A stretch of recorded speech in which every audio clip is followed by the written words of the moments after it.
Well, this is going to be a different episode today because what happened last night was something that is impacting the world. You had Israel, who had made a massive attack on Iran to first start off, attacked 15 of their nuclear facilities to essentially do their best to neutralize their nuclear production. And in the process, they happened to have taken the life of one of Iran's top military officials. Secondly, Israel then followed it up with another attack on Iran, specifically in Tehran again, which was a second wave that happened about 3 or 4 hours after. And so what we've heard up to this point is that, and this is me reporting, I'm going to let the cat out of the bag.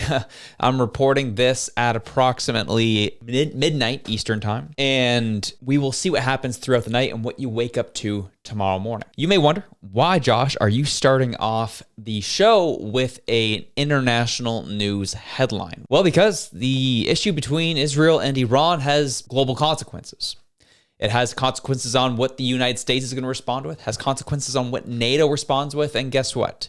We neighbor the US and we are part of NATO. Those are some important things where wherever this goes and whatever happens, military troops from Canada will likely be mobilized depending on where this goes. This is not a good thing for the world. This is not a good thing for global peace, obviously. And hopefully, prayerfully, this does not lead to nuclear war. It is currently being reported that Donald Trump will be meeting with his group of advisors at 11 a.m. tomorrow morning to figure out what their response is going to be and what the U.S.'s role in this will eventually be. And from that, we'll find out what essentially Canada's role will be, and as well as what NATO's response is going to be. That's kind of, I'm guessing, likely the domino effect that's going to happen. We're going to hear the response from the US, hear the response from NATO, and Canada is going to figure out what essentially marching orders they're going to be following. So we'll keep you updated on that as it goes. Not great news, not the way I want to start off a Feel Good Friday video. Quite frankly, this one's not going to be much of a Feel Good Friday. I hate to say it. There's some, that's the news we're starting off with.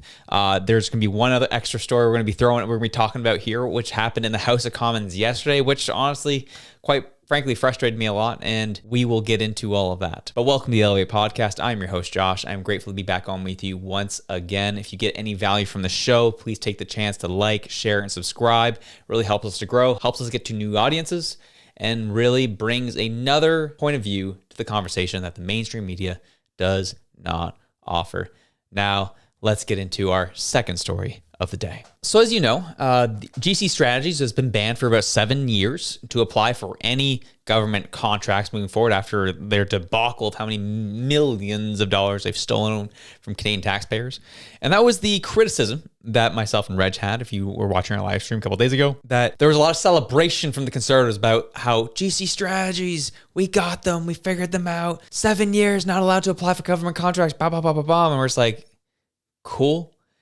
Doesn't seem like a win. A win would be, let's get our money back. Let's try to essentially make sure we get every dollar back from this debacle of a deal. And so this was brought up in the House of Commons, and the Conservatives have been going hard on this in the past day and a half in the House of Commons, which I was happy to see was with welcomed arms. I was like, okay, great. I love to see it. They're getting aggressive on this because this is important. If they can get this done, then baby, let's go lock and load. We're excited. We'll see what momentum that can be brought up in terms of bringing justice to tax-paying citizens. So this was, again, addressed in House of Commons yesterday directly to Mark Carney himself. And again, this was the one that really frustrated me because this was a story we've been following for a long time, seeing taxpayers completely defrauded because of this corrupt liberal government and what they were able to give to this GC Strategies company. And there's some big problems with it. So those problems and concerns were brought up in question period. And quite frankly, Mark Carney's response really upset me. Take a look. What we've been saying about the fraudsters behind the ArriveSCAM app and the failure of this Liberal government to protect taxpayers. GC Strategies was an IT firm that didn't do IT, didn't follow procurement rules, didn't provide value for money, didn't have valid security clearances. What they do have is 64 million ill-gotten tax dollars in the bank, and this Liberal government let it all happen. When so many Canadians are struggling to make ends meet, why is this government making no effort to get those wasted tax dollars back? Right on.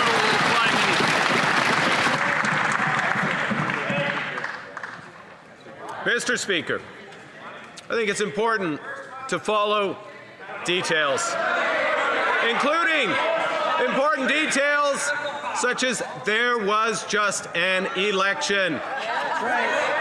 Canada's new government was elected to focus on getting best value for Canadian taxpayer dollars and building the strongest economy in the G7. That's exactly what we're doing. We're focused on it. The honourable member for Chilliwack Hope. So that first response is really kind of got me going. Just the idea of we have a new government, we focus on details, we're going to just move ahead, we're going to focus on what's ahead of us. We're not going to do anything about what happened in the last parliament. And I was like, oh, okay. If you were such a new government and you believe in being transparent, doing things differently than the last government did, and trying to separate yourself from that government, if you truly believed in that, why wouldn't you try to make this right?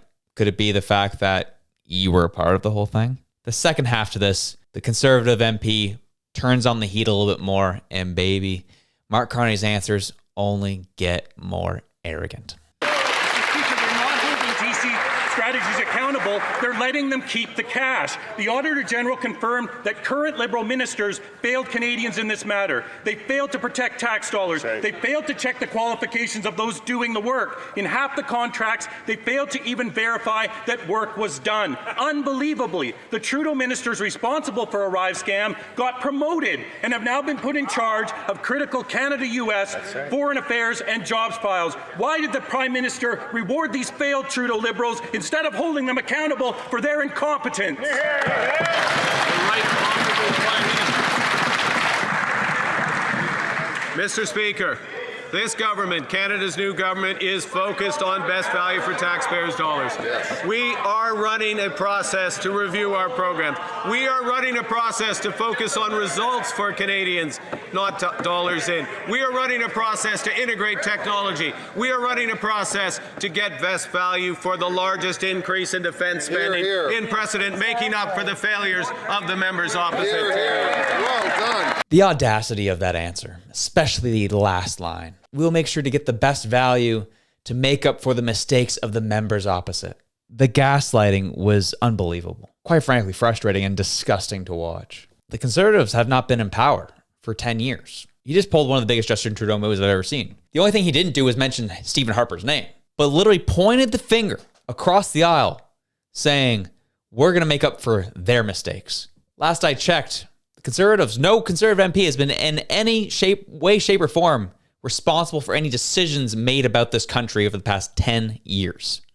For better or for worse, that is a reality. Mark Carney really trying to gaslight people into thinking the Conservatives had something to do with GC Strategies and Christian Firth, as if they're the ones who gave them and gave them the contract.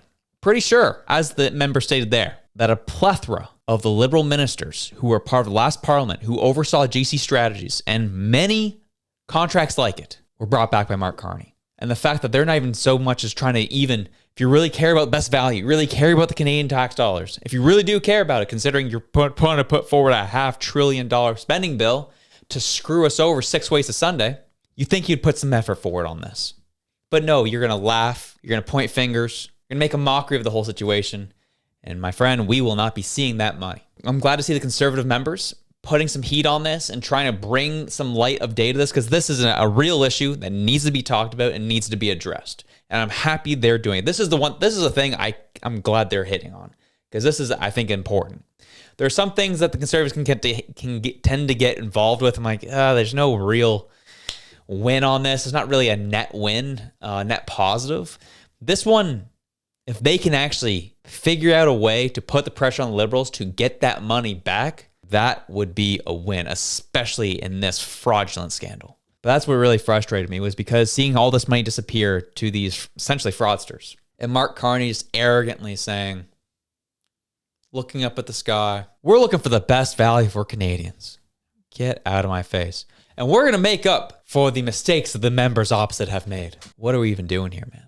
This was a quick episode. There's only so much I could get into right now, but I will be watching carefully, see how this all transpires, what comes of it, and also on the international level, we will see what happens with this Israel-Iran situation and how it will impact and likely pull Canada into the fray.